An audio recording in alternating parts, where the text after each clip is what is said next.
Hi, I'm Philip Hixson with Cutting Edge TV. Today we'll be interviewing Dr. Dan Rose, Professor of Sociology here at Chattanooga State. Our subject today is one that most people in America wouldn't think are actually a problem. Food deserts. Dr. Rose, what is a food desert?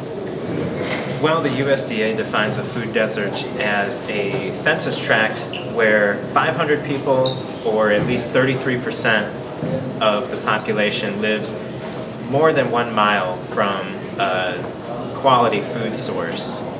And that's for urban communities. Rural communities, they define food deserts as being more than 10 miles away in a rural area from a food source. So who are most affected by food deserts? Well, the poor are the most affected. If you live in a food desert and you have reliable transportation and money for gasoline, you can get around to grocery stores, but we are seeing now a population that is essentially trapped in high poverty areas without transportation, without adequate public transportation, that are struggling to meet the nutritional needs of themselves and their families. Okay. What types of food are normally available to people affected by food deserts?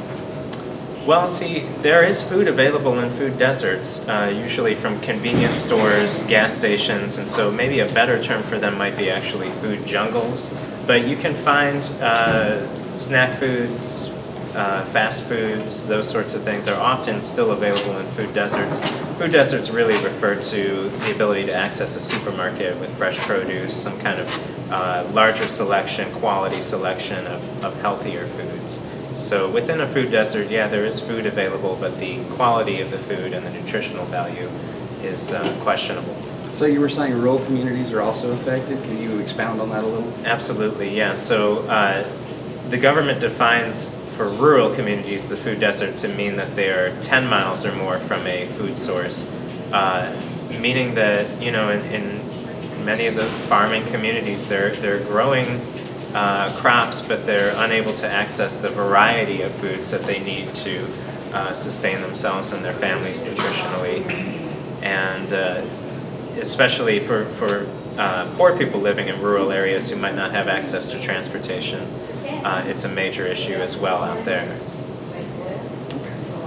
How important is a good diet to some of these families? It's very important.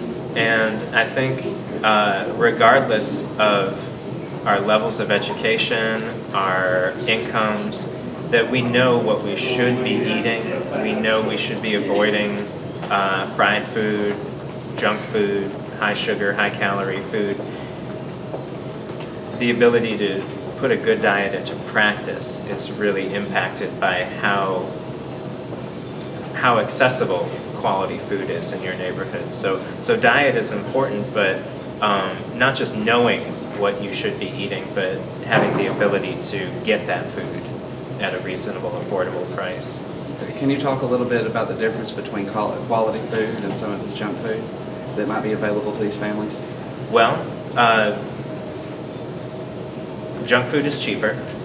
That's an economic fact. Pound per pound, what we call high-density foods, cheeseburgers, Doritos, things that have a lot of calories per ounce.